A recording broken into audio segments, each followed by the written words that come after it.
Morning everyone and welcome to my very first vlog. It's the 6th of October and my cousin just came to pick me up. We're going to a supplement store and we're going to see Cutler, so yeah.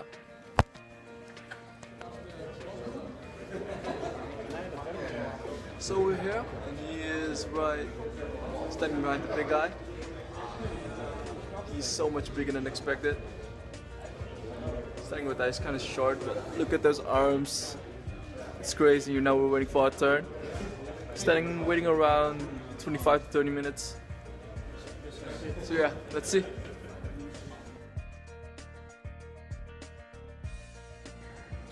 Hey guys, and welcome back to the commentary. As you can see right here, I'm just warming up on some squats.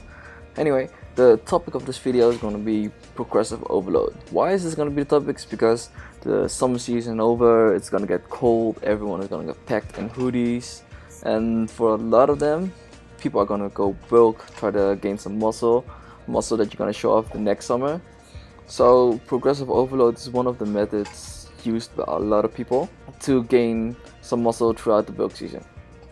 But the thing is that progressive overload isn't always implemented the right way. So sad.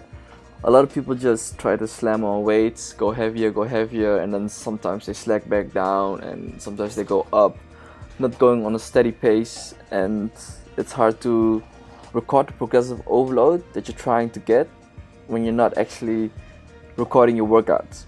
With that said, progressive overload isn't only about weights. Progressive overload really just is keep on progressing, keep on having higher reps, high intensity, higher weights. As long as there's progress in any of these areas, you're gonna gain muscle somehow.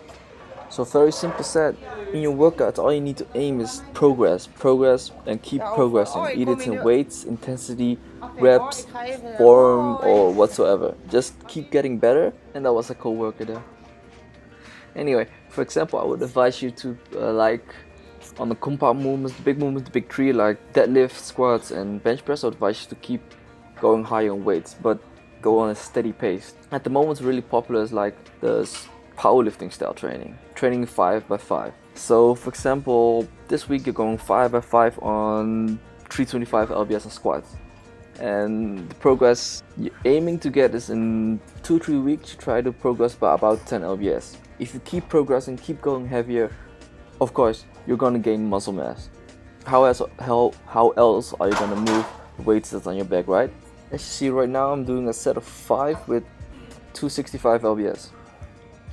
And what I'm trying to do is, in about 2-3 weeks, I'm trying to slap on 10 lbs and do 5x5 again and keep on going like that.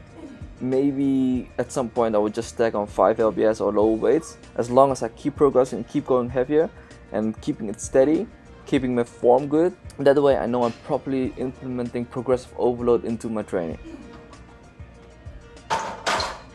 What you can see me doing right here is a leg press. You can somehow call it a compound movement because you're using multiple joints, your hips, your legs, your ankles, like that. And what I'm really doing here is focusing on the form, on the contraction, and keeping the weight low. As you see, I'm going deep as possible, keeping the reps not too fast, not bouncing off, and keep the contraction on the quads, the glutes and the hamstrings, a little bit on the calves. I'm actually using it more as an isolation movement than a compound. Some people use it as compound, don't even do squats. That's no problem because leg press can develop your legs also. Now on to the real isolations. Right here I'm doing some leg extensions, focusing on the quads, squeezing on the top, going down slow and keep the form tight. On isolations I would recommend to not really progress on weights. Of course you have to go heavier. Put the focus more on your form, on your reps and your intensity. So you can also go heavy as long as you keep the form tight, get the reps in and keep the contraction nice and good. Same goes with the leg curls I'm doing here.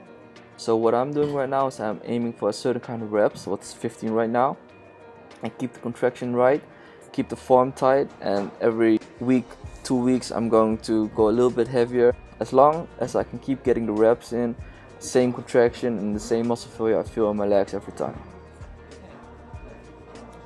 But this is going to conclude my commentary and also my video. So I hope you liked it, and please like, subscribe and comment to the video if you like.